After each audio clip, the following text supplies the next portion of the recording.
All right, welcome to SKALD TV. My name is Bale. Joined with me this evening is Marcus Berm, who I always seem to be unable to pronounce his last name. No, this was perfect. It's Getting better every stream, getting a little bit better. We can eventually we'll have like a tally mark for it. How many times did he get it right? And tonight is a really interesting night. I've been quite excited about doing for a while. We have with us the East Blackwood LARP community, a fantastic group of international LARPers that attend Conquest of Mythodia, as well as a couple of other LARP events, and really excited to talk with them. Before we get started today, I'd like to remind you, if you find SKALD TV useful, if you find the content that we produce to be helpful, go ahead and drop a follow, and if you would like, hand us that Twitch Prime subscription. You can find out more by putting !Prime in the chat. So, without further ado, let's go ahead and get started. Gary himself is in the call. Gary, welcome to SKALD TV. Hi, how you doing? Fantastic.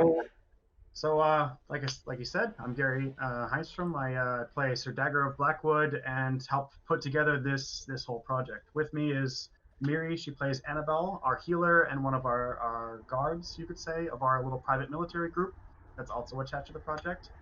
Also with us we have Alyssa and Lucas. They also play important characters within our project. Fantastic. And hello to Lucas and Alyssa as well. Alyssa, one of my favorite people to run into at events when she finally is able to join us. Alyssa, you are based in the Boston area? Yes, about few sorry to use imperial units, a few miles west of Boston. Awesome, fantastic. And Lucas, who is German, who is here joining us and in the nighttime, whereas Alyssa gets to enjoy the lovely sun of Boston, or of Massachusetts. So Gary, let's jump right into it here. Tell us a bit about East Blackwood and kind of how did this all start and where to go? I know you've presented or prepared a bit of information, so maybe I'll just hand it over to you. Tell us a bit about East Blackwood. So we have a little bit of a death by PowerPoint here because that's always entertaining. Yeah, never went wrong with that. No, it's mostly just discussion points. So the East Blackwood and Realms Embassy International LARP project. So that means a little bit, you could say.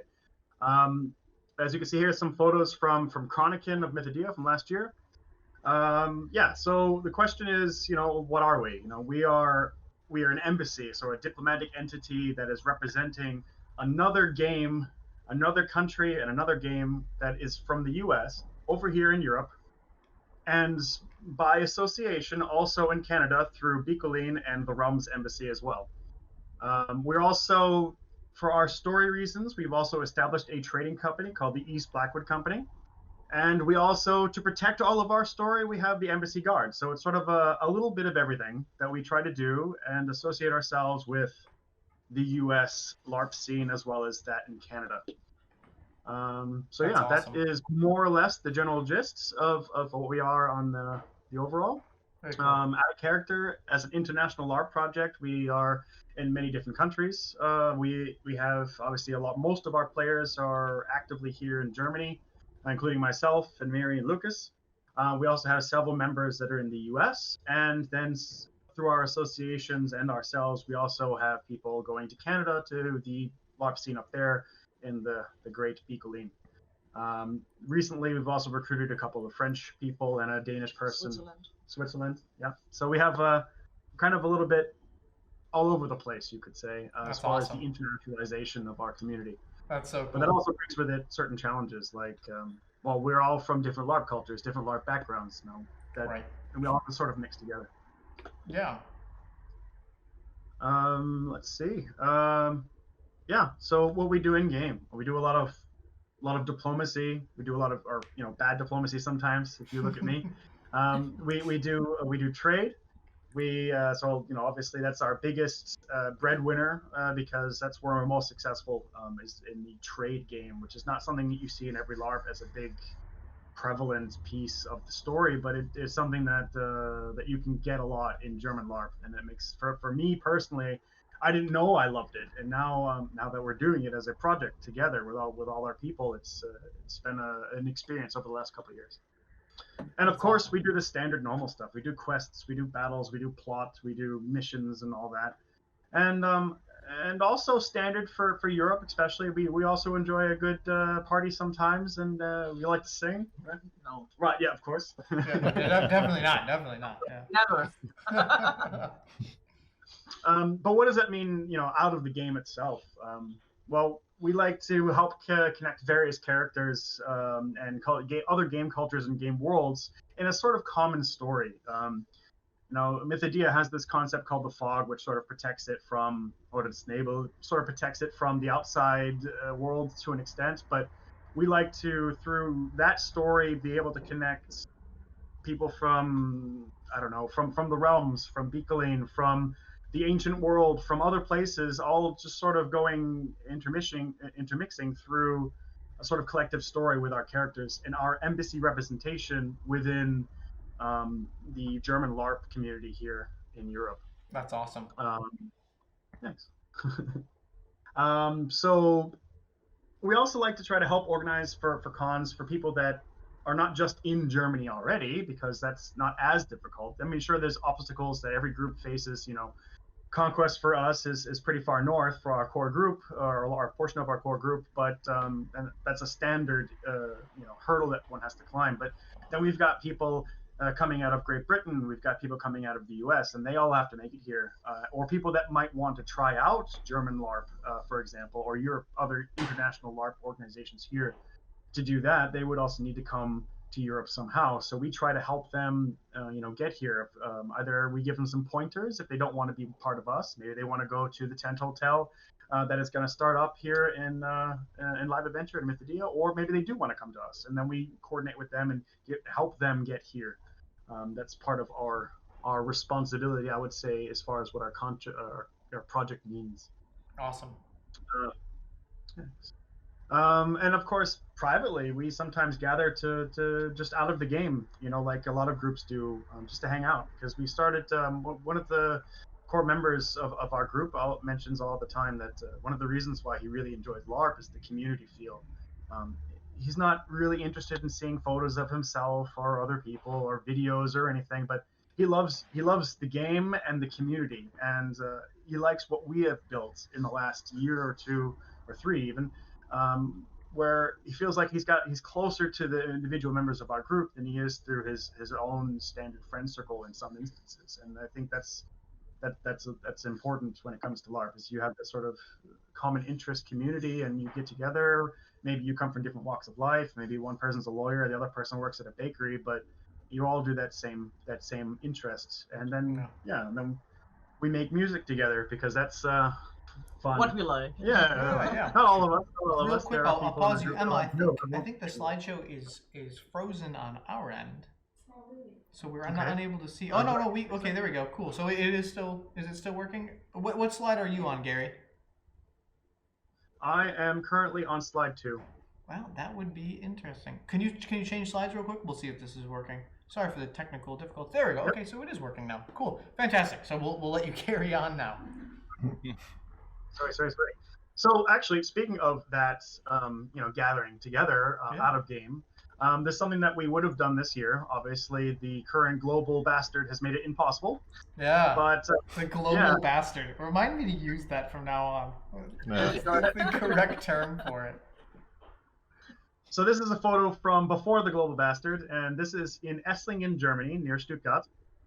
This is 4 of our group members and myself, obviously, together in a Byzantine-style tent that sells coffee and coffee liqueur drinks in the Esslingen Weihnachtsmarkt, or Christmas market, which is a mix between a Christmas market and a medieval market. And we started making, since this group existed, a small tradition of who can come and meet us here. You wear your clothing if you want. If not, that's fine too. I believe Lucas, for example, joined us in a leather jacket that one year.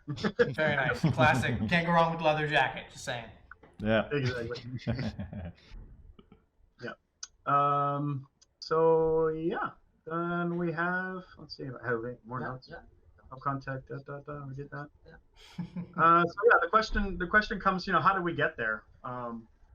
Now, I was very critical of myself as an American wacky bat LARPer, as the Germans might call it. Yeah, exactly. Coming into, you know what I mean? Absolutely. Yeah, coming into the German LARP scene, which for me, when I first got here, it was like, is there even LARP in Europe? I didn't know at this point. This was, like 2008. And I'm like, well, I'm gonna YouTube it. Maybe I'll Google it or whatever. And then I saw the first, big, live action with words, even Mythodia advertisement video, trailer video, and I was like jaw dropping. Like, wow! Not only is there LARP, but I'm afraid to even try it because that is like a whole nother world. But one day, with the assistance of the man in this video, actually, if you can see this slide, I will put a little red dot on him. His name is Alex. He is the reason why I actually took that leap into German LARP. He's like, yeah, just come on. Go with Biedenschmiede. We'll get you some kit that maybe helps you out. And then, come enjoy German LARP with me. And then because of him, I jumped in and then I fell in love with Mythodia shortly after. I was at the first Chronican and I've been addicted ever since. That's awesome. That's so cool. And I imagine there was a huge, as you say, like the Wacky Bats LARP. I mean, Amtgard, Bellegarth, Daggy here community kind of. Mm-hmm. You could look at that or like the communities with Nero. And I know that you came from Realms Embassy. It must have been quite the jump for you to go from this style of LARP to a European style. Yeah, it was a massive jump for Alyssa as well.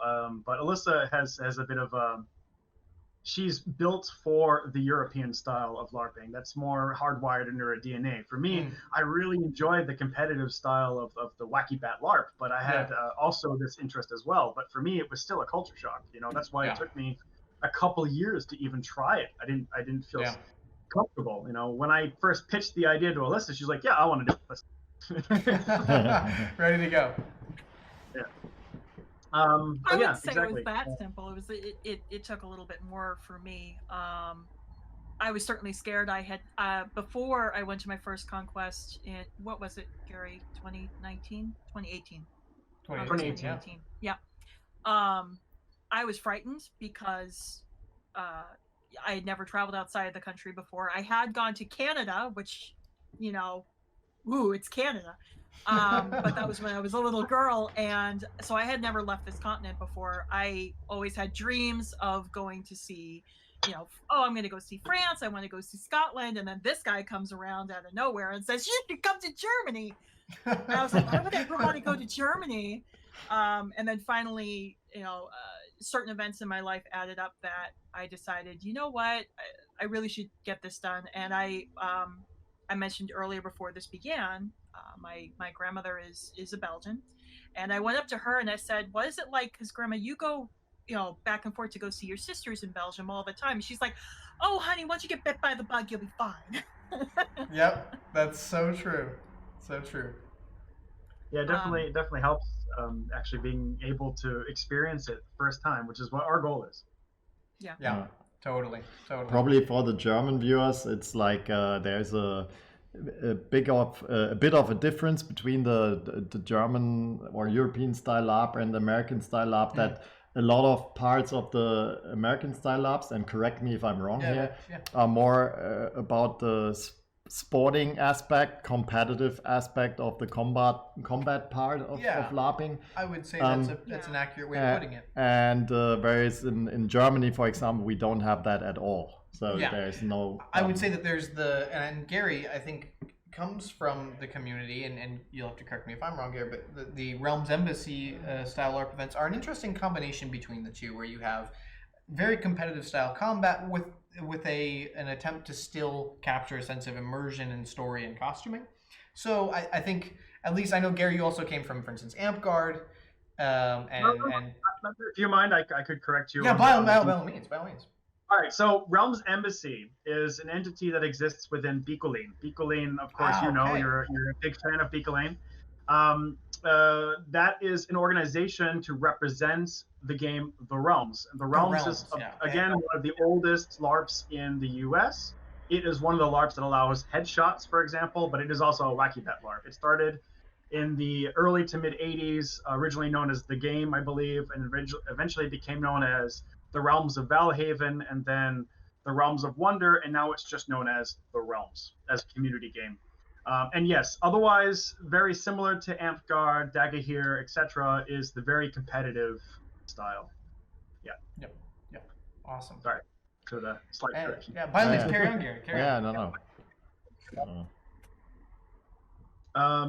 All right. So, like, how do we exist? You know, why? Well, I've been LARPing addicted to Mythodia because I had lived here. I was here with the U.S. Army, and then I wound up, staying here afterwards and continuing to LARP here when I wanted my roleplay fix, and mostly in Mythodia, although I do play other games and other genres as well. I do play like the alien apocalypse type stuff as well sometimes. I had been doing it long enough so that our king in the U.S. got notice of it and sent, with Alyssa's help, sent a title to me and made me the ambassador of Blackwood for all of the lands in the East. So that would be Drakenfest if I was to go there, Mythodia, etc. And then I was like, all right, now I have to do something. So in the story, I started trying to put together a group. We got our first person, which was a bodyguard, Anthem, who later became the commander of our guard as we got bigger. And shortly after, I got another title from the Realms Embassy we just mentioned, and that was for ambassador for the Realms Embassy itself. So now, both. So now I've got to represent these people diplomatically, but I've only, in Mythodia, since I've been here, I've just swung my sword at undead and black ice and pestilence, and I've drank lots of alcohol, and I sang a lot, and that's all I've done the whole first 3 years of my time in Mythodia. And now I got to be a diplomat. So, okay. So, I mean, that's sort of how it went. But then it came, well, how do we tell this story so it makes sense within the confines of this world? We are kind of cut off from the outside world. So we started playing with the individual groups of Mythodia. We played with the Sea Handels Gilde or the SHG to try to get a connection to our homeworld through them. We played with the trading companies there. And then eventually we established through a big project, 2 projects. One was the road between Schönweiler and the Realm of Roses and the Western Seal of Mythodia. And the other was the Terra Tunnel renovation project, where my character was one of the leaders of the construction team, and that established the East Blackwood Company, which is what those who know us by that name more than any other. And as it grew, we also had to decide, okay, so how do we protect our investments? And we established the Embassy Guard, which is our small military unit. And then we started connecting our concept of the company with a bit of more of an enterprising idea. So we started connecting to other LARP groups that are not even in Mythodia actively, partially, but not actively. Like we have the Tira Lorena and other groups that we've connected to. And that's sort of like where we are today. We are the embassy, we are the company, and we have a little military that we do plots and quests, and we support our allies. Hagen you had here recently. We support his character, for example, in his realm a lot in Mythodia, and at the same time, we perpetrate our own fun as individual characters because we all have our own interests that we want to live and experience in the time that we have. That's awesome. That's more or less who we are. That's great. And I imagine this, creating this organically over time also meant that you were developing relationships within the Mythodia player base. And my experience with you guys, especially when running around and, for instance, filming events, I remember seeing you at JDS doing a wine and cheese night. Yeah, last year, Alyssa was there. Lucas was there. Miri wasn't able to make it, unfortunately. But it was Alyssa's idea. She's like, we could do this. And I said, I'm broke, but if you finance this, we will make it happen. And she's like, okay. And she bought 22 bottles of wine of various types. Yes. We had 2 dry red wines. We had a port. We had a rosé. Alyssa can explain more. Yeah. Alyssa, actually, yeah. So the planning a wine and cheese gathering, an ocean away, not easy. So yeah, thankfully that took some research to do. What I tried to do is I certainly had to do my research on wines because I wanted to find something that was tasty, and I wanted to find things that also tried to connect different groups. I think we even got pastries made by some of the French players as well. That Gary helped connect me to people over on that side, so we got them involved. So I did the research on wine. I did research for a couple of months on what cheeses could pair with those wines. We had a lot of help from Sam, who plays Varn. His father. He's actually in the picture on the stream. Very cool. He also helped contribute to that. So it was a group effort of a lot of video chats and long calls at night, and then saying, okay, I have my plane ticket, I'm coming, and hoping like from a distance that I've like planned this whole thing down to a T. And I was surprised at how successful it was. I have to say, yeah, I remember I showed up right near the end of it, and I was trying to find interesting things to film, and I see all these people gathered around with their pinkies in the air and having this lovely time, and I'm like, this is such a JDS kind of moment for the American audience. JDS, Jenseits der Siegel. Yeah, boy, that one. And beyond, in English, Beyond the Seals. Yeah, Beyond the Seals. So effectively not a combat event. It's heavy plot and as diplomacy, basically. It's diplomacy, which it makes complete sense why an embassy would be doing a wine and cheese night. And I thought it was so cool because I kind of bumped into you real quick to grab your attention, and we chatted, and the first thing you did was slam cheese in my mouth and handed me something to drink. And always appreciated when that happens, but it was a great example of the hospitality that you guys were presenting, which I thought was really cool. Well, actually, our next plan, what did you do? Go ahead. Okay. The other thing that also went into that is I took some time to even create special invitations, and we tried to make those as period friendly as possible. So we ran into a hiccup. Actually, this is the funny story. So we went around actually handing out like the day before, besides trying to also let people know, hey, even though you haven't gotten these invitations, we want you to kind of know this in your calendar, because we know some things get planned in the moment at JDS. Right. And just kind of so this is in the background. So we made invitations with black paper and parchment on the inside to design these. Actually, one of the funny stories was I didn't bring any glue with me, so we decided to use sealing wax. And unfortunately, on like 3 of the invitations, the sealing wax failed. Right when we were giving the invitation to the Niami of the West. So it all of a sudden folds up on there's itself. There's no invitation. We're like, oh my god, there's another one. She goes up, there's no invitation. So it's like, this is so embarrassing. Also trying to find all the people that like needed an invitation. It was just a very long evening of running around after I can people only were imagine. Okay, where's this person? And I think we actually eventually, in the Western Seal, we got somebody who actually helped us find everybody. That's great. That is Speaking so of great. those invitations, I actually have one. Hey, look at You that. can see it here. Yeah, and here's what it looks like on the inside. I don't know if it's a Very little nice. glary, but More close, I think. I'll try it that way. There we go. Very Yeah. cool. That is Oh, it fantastic. looks great. Yeah, I just saved this one for a souvenir. There you go. Perfect. Perfect. All right.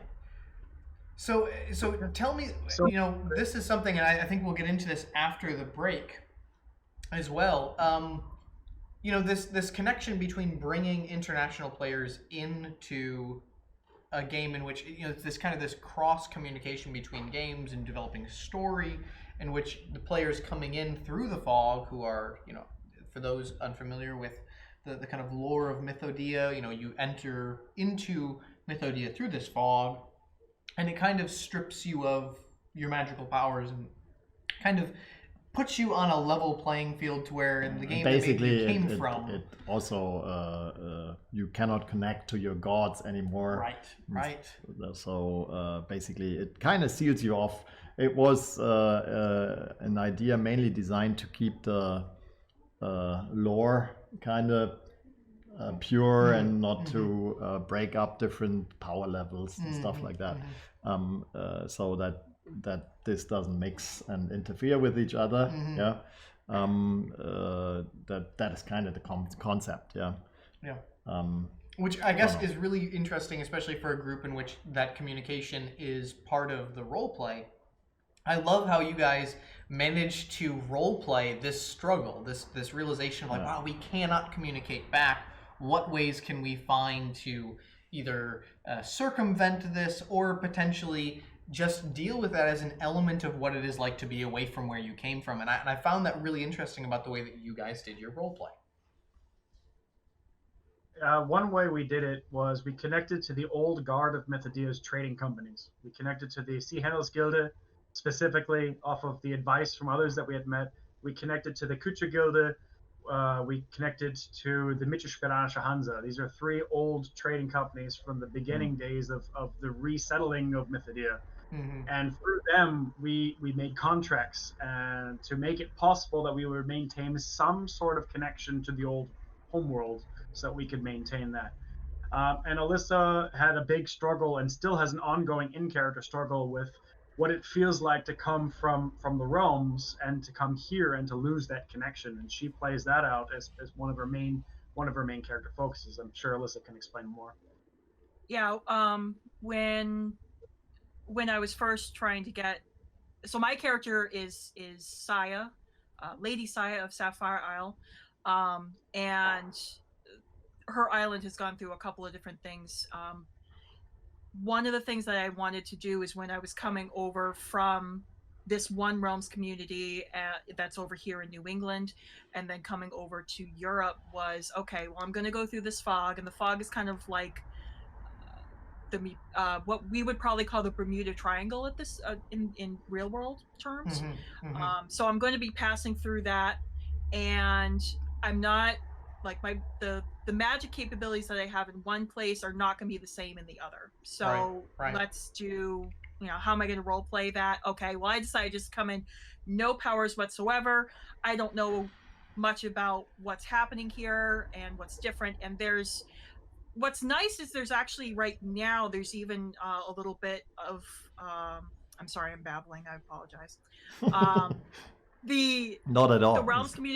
The Realms community actually, and it just happened by chance, we're actually going through a reformation or some kind of war that's happening within our gods right now, where any of the new gods are not being recognized by the higher up gods or the gods of old. And a lot of those newer churches are being killed off. And so Saya's I've gotten the chance now to go, okay, well, now I have to kind of hide in my faith, and I'm also doubting my faith because I've been coming to Mythodia and my gods aren't there. So are my gods really as powerful as they say they are? And what am I following now? What do I have a closer connection to? And she always constantly has that struggle. I also have players that I interact with here at home where that continues the struggle of how do I interact and how do I talk to them after I've been such a close follower. And that's just constantly a struggle between, do I stay loyal to my churches here, or do I stay loyal to my king and to the ambassador and helping him and representing his cause here as well. So that's been a fun thing to role play through. There's this character duality of this like crisis of faith in combination with this understanding of like having to have an interesting roleplay experience. I imagine is super fun, and I think that's kind of where we'll kind of hold off for a second, because I think the next thing I'd really like to talk about in the second half of the show is that that whole thing of like traveling international. That point of what does it take for German players to role play for those first times with American LARPers, and then also what is it like for the American LARPers coming over to Germany? What is the experience that they have coming in for the first time? I'd love to talk with Gary and Alyssa about this, but also to Lucas and Mary about their experience as well. So we're going to go to a quick 5-minute pause. When we come back, we'll continue with East Blackwood and the discussion on international LARP and the connection that we all kind of share as LARPers around the world. So we hope you'll stay with us. We'll see you in 5 minutes. See you guys.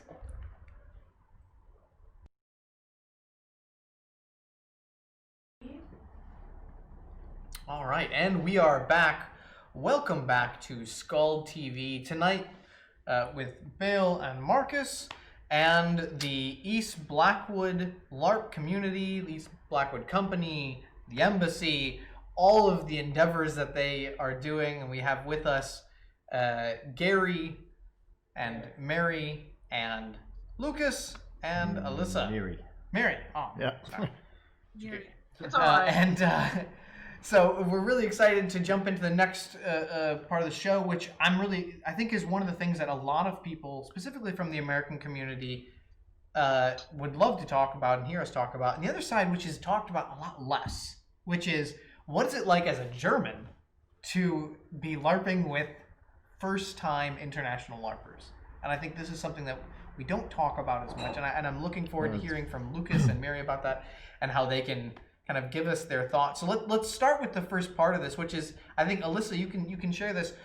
You know, there's a lot of these questions and complaints and restrictions that American LARPers seem to apply to the idea of international LARP travel or international LARP tourism. And I'm interested in, for you, what are some of the things that you ran into? What are the ways that you got around them? And what was that first experience like? Sure. So one of the first things that I know I mentioned in the first segment was, is it safe? I've never traveled outside of the country before. And I know that we, in the US at least, we live in this kind of hypered up world of like, oh, there's it's so dangerous and there's always this happening and oh, there's terrorist attacks. It doesn't happen everywhere. For the majority of the part, the world is very open, very welcoming.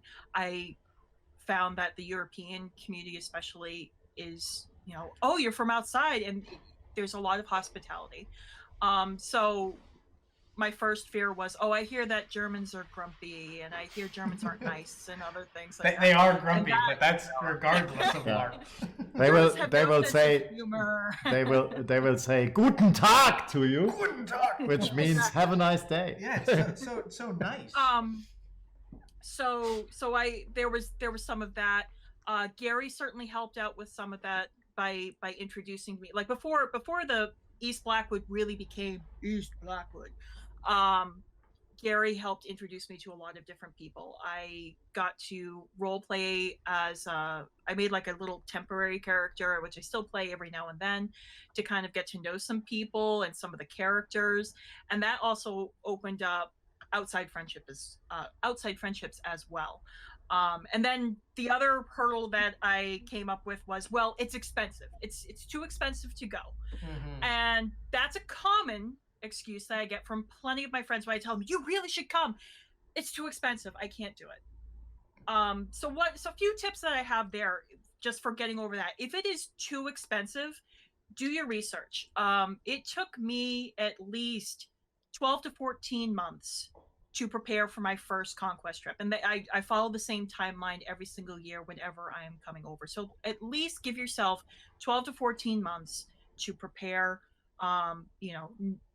Do your research on the country, do your research on the items that you're going to need.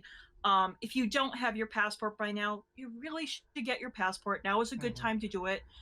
Because you're not dealing with an influx of people. And even though, yes, in the US, because of COVID-19, the turnaround time, like, you're obviously not going anywhere, you might as well get it done.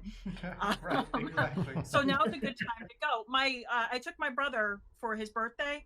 Took him about a month to get his. Obviously, not everybody's in the same boat as my family.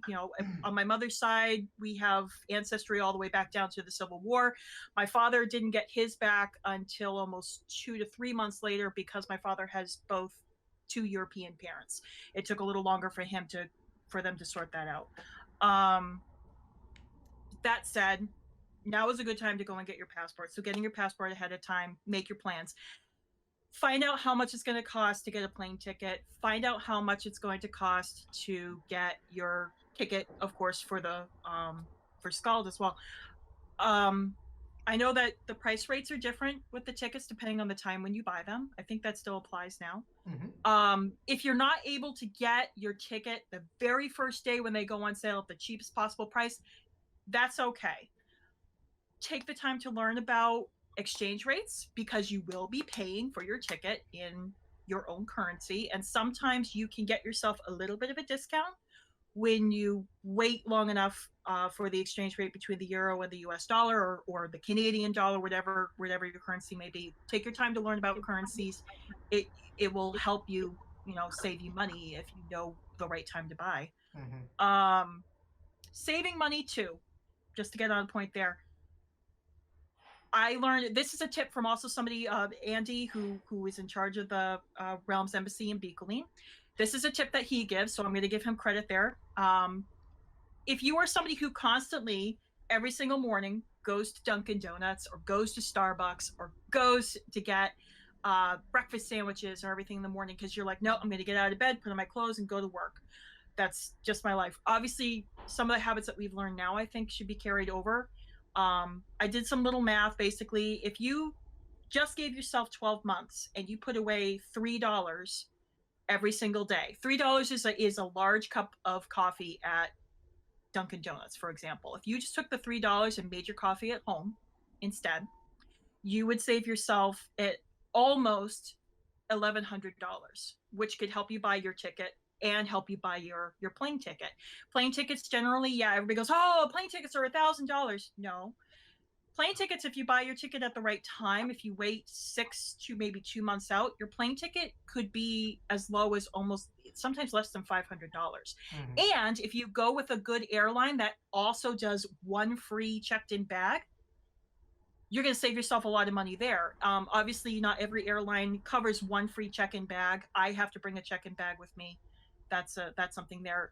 Knowing about your airlines, do your research on your airlines. There are airlines out there that, allow you to get at least one checked-in luggage bag for free.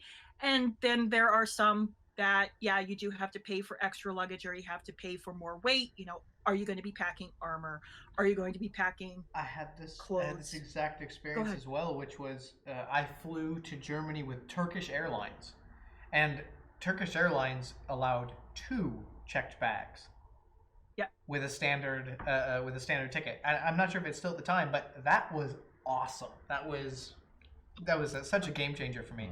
And I know a lot of people from Beekling have also said the same thing when flying from different parts of the States, knowing that Delta, for instance, does that between Canada. Makes things easy as well. Another thing too, like if you didn't want to go, I know that sometimes for me, I don't feel comfortable going through Istanbul. So I do spend a little extra money either going through either Iceland or going through Ireland, or looking for flights where I have a layover in Frankfurt or someplace else. $5 a day, you save yourself up at least a little more than $1,800.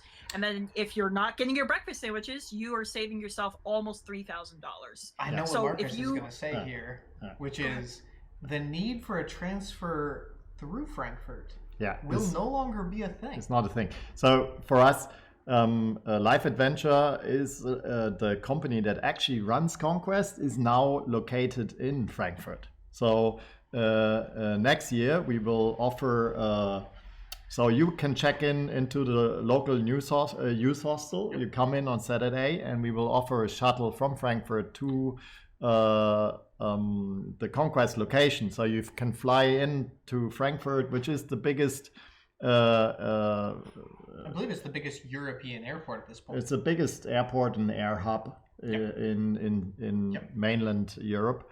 And so basically you will always find a flight to Frankfurt. Almost guaranteed. You're going to fly through Frankfurt almost regardless, unless you go through Istanbul or you go through London. You're going to end up going through Frankfurt. And the best part is getting out, being able to have a youth hostel, and then jumping on a bus with a bunch of other players to have what is effectively a 2-hour party all the way to the event. So we plan on a Saturday night pub run with all the players that come in, and next Sunday we drive them to the event. Yeah. Yep. So if you're watching from the U.S. or any other part of the world in which you'd be traveling in for Conquest, keep in mind that you'll be able to have the pub crawl pre-Conquest. The pub conquest crawl. I'm gonna have to make T-shirts. And then Frankfurt has You're quite getting very excited. Gary's like, I don't even travel international. I'm going. Can I get a pub crawl without actually having to come from the States? Hey, I don't think anyone will know the difference. You just go with the Boston accent all night. You'll be good to go. I think for Blackwood, if they're in the stream now, that's come on over. Come on over. Well, I'm all for it. And also starting next year, we will also offer a payment plan for Conquest tickets. So basically, you don't even have to pay it all at once. You can pay it in rates over time. We try to make this as easy as possible for international players. Absolutely. But Alyssa, if for any other issues we have when it comes to that or coordination or whatever, of course that we are here. Alyssa's here. I'm here. Absolutely. We're here to help. Answer any questions necessary. Yeah, and this is something else, is that the Blackwood company, East Blackwood, you guys have a camp at Conquest. Where is your camp located most years? Oh, well, we like to play the whole world at the moment. So we bounce around almost every major Mythidia event. We will be in a different camp.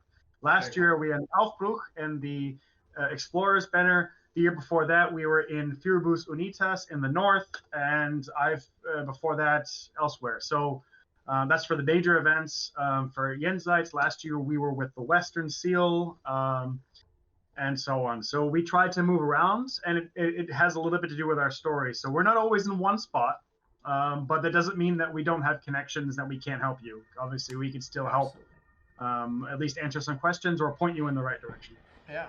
And shameless plug, also we'll be offering a tent rental option for international players and for non-international players, actually. It's for anybody interested, in which they can rent a tent for the Conquest. Are we doing that for all major events or just Conquest? We will start with Conquest, and 2022 we will also offer it on all other events. So basically Conquest is the big test run, and then we'll see how it works. Right. So I guess the next thing I'd like to talk about, and this actually comes from Lucas and Mary, is what is it like for you guys kind of LARPing with Americans, or for international LARPers that are first coming in, their first time coming into Conquest? What are some of the things that you notice and can kind of speak on? Well, first of all, it's kind of a mystery bag where you get always told, oh, this person is gonna come and this person is gonna come, but you don't know really anything about these people, not about what path of life they come from. Well, you know where they work probably, but otherwise from that not much. And especially you don't know how they LARP at home, because US isn't just like one LARP culture. It has a lot of LARP cultures, so you never quite know what you're going to get. And it's very interesting because as a German, you have like a certain view on what LARP is. It's like this thing, and you, with time, you know more or less what it is, even if just like smaller directions people go in, it's more or less the same thing. But then you meet people from the US who are used to a very like almost how do you call it, D&D like gamey kind of game, which is very different. And then you have this confrontation where you have to get people accustomed to how we do things here, which is also different for each person, obviously. And it's a very like eye-opening experience. It shows you different things that could be done with LARP.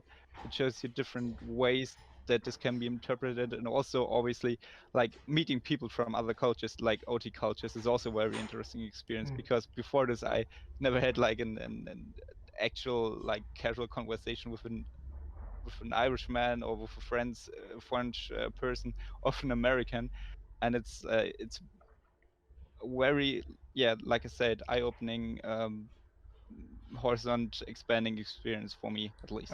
That's awesome. That is fantastic. I think that's a very good thing to point out as well, is that it's not just German LARPers teaching international LARPers how it's done, but it's it's an exchange of ideas. It is different ways of thinking about things. Yeah, it's about diversity and having more ideas. The more ideas we can throw into the mix and get the best of all the worlds, I think is the best way to at one time in the future achieve the perfect LARP. Yeah. You know. And also, it was quite a challenge in the past when I made my character, because my character comes from the realms, comes from Blackwood. I obviously needed background information. I needed help because it's not really accessible that easily. So I needed to talk to people, and the problem is that at least the players from the realms build their characters very differently. So I asked questions that they didn't really understand, because that's not how they do things, or not like the context they view their characters in. And I didn't really understand the problem. This was the first time. I've got better dealings with these things, but I don't know if this is entirely correct, if I understood it right. It's in America, you make a character and then apply for LARP, which is completely different from what I do. Completely different, and it wasn't an experience, right, Gary? Well, yeah. I mean, when I pitched this idea, well, how do you build a character for our group? Well, in the realms, they don't do it that way. You have a very basic, simple character, and then anything that you want to be, you build over time in that LARP community. You don't just build a character for a specific situation you're in. If you do that, you're called an NPC, or in German culture, an NSC.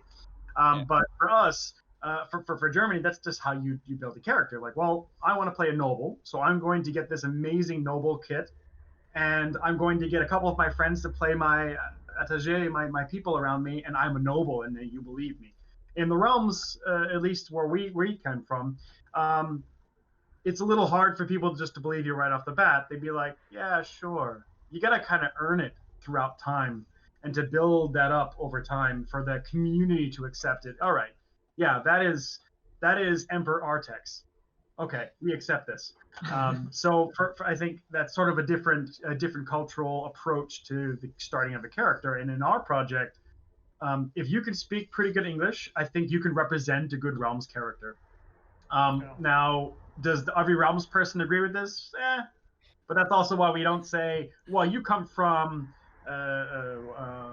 wherever, Trois-Fassach or something, because no, we have to ask permission first. So we connect with those groups, and we would you be okay if one of these people could play a character from you? Or we do it with Blackwood, or we do it with non-group oriented areas that are still existing in the Realms community as a whole.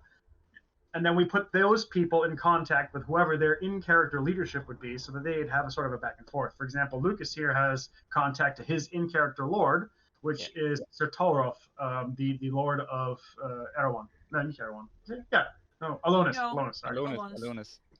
Yeah. So Miriam, I'd love to hear your opinion on this as well. You being the other German in the conversation here. For you, what was that like? That first experience of kind of working with American LARPers as they come into the German LARPer experience? I have to say it was a strange experience, because it's very funny, because Gary told us before that he came to Germany and was thinking, oh, there's LARP in Europe, and I asked me the same question. There is LARP in the US. Yeah. So the connection was very funny. And then Gary showed me some stuff, or explained me how the US LARP works, and it was like, okay, that's totally different. Mm-hmm. But like Lucas also said, I think it's not just this European and US stuff, because we have so many nationalities in our group. The French people we have in our group are also doing some kind of own LARPing in a different way. It's a different culture.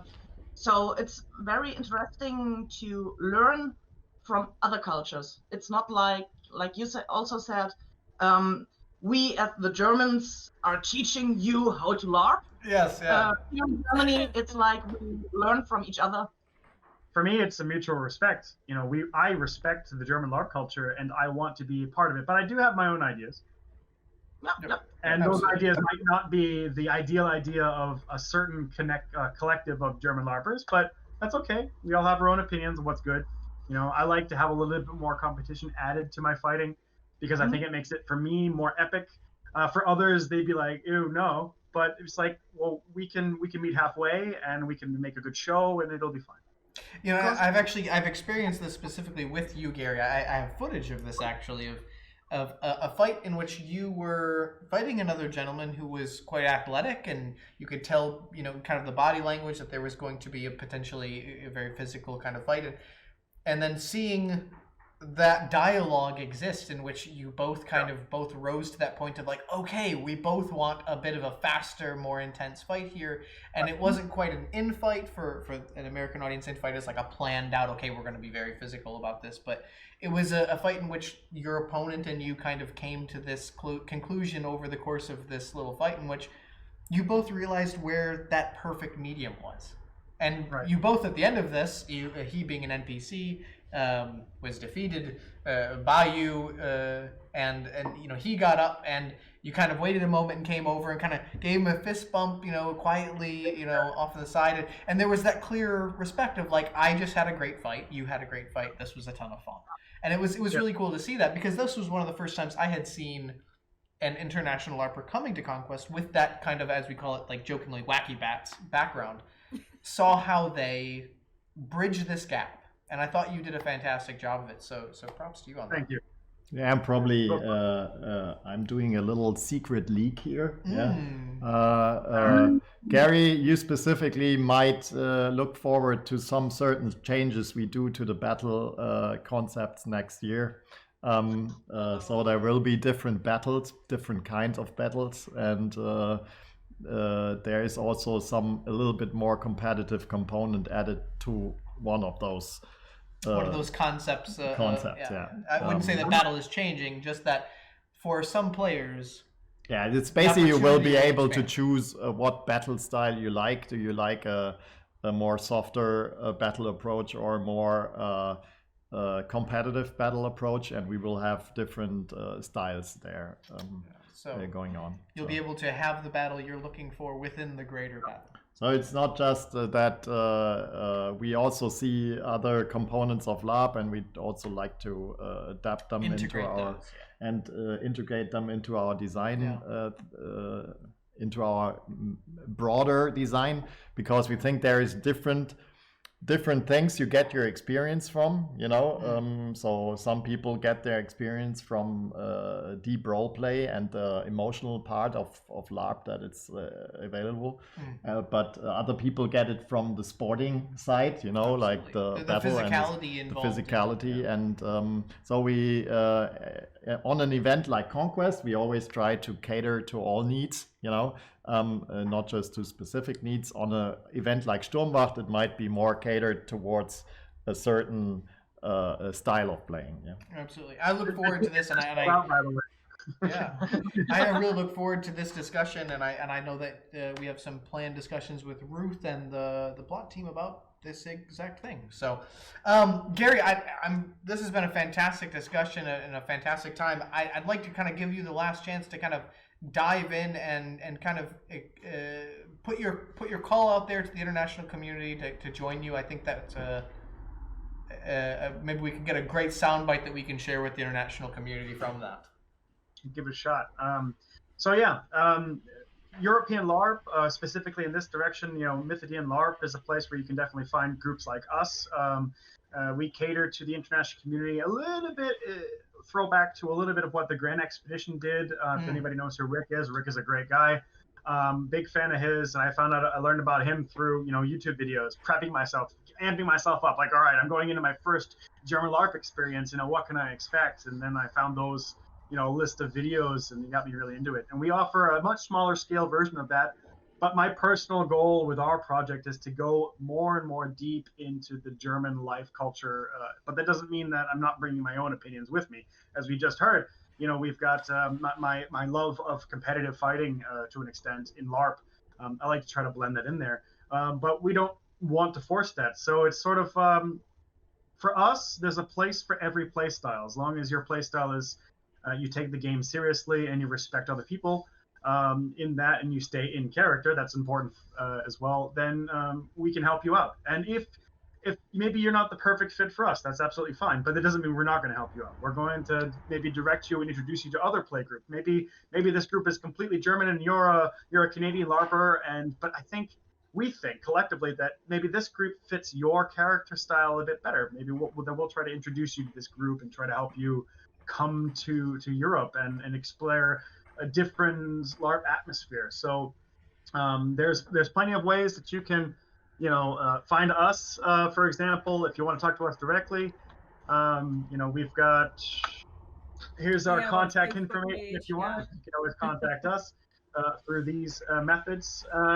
And yeah, we'll be happy to help out, or help you if you want to come and be a merchant, or you want to be a soldier in our mercenary military, or if you want to be a diplomat, then we can help you out there. Or if you just want to be with us for one event, that's also fine. We do temporary in-character contracts on paper, and sign and seal those, and there you go. You're with us. Or if you just need some help, we're always happy to help. That's fantastic. Gary, Alyssa, Mary, and Lucas, thank you all so much for joining us, and I can't wait to see where your group goes and the story that you tell, both within your group and within the general Mythodia community as well.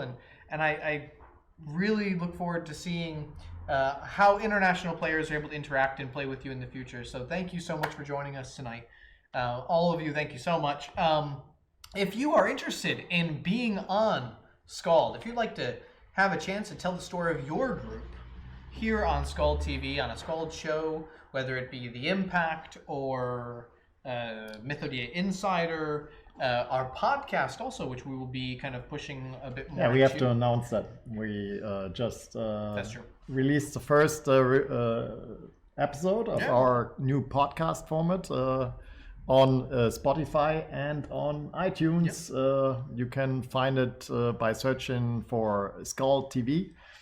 And we will be doing more of this. Yeah, so if you'd like to join us on one of these, go ahead and check us out using the exclamation SKALD TV in the chat, or you can email us at TV@skald.com. Yeah, exactly.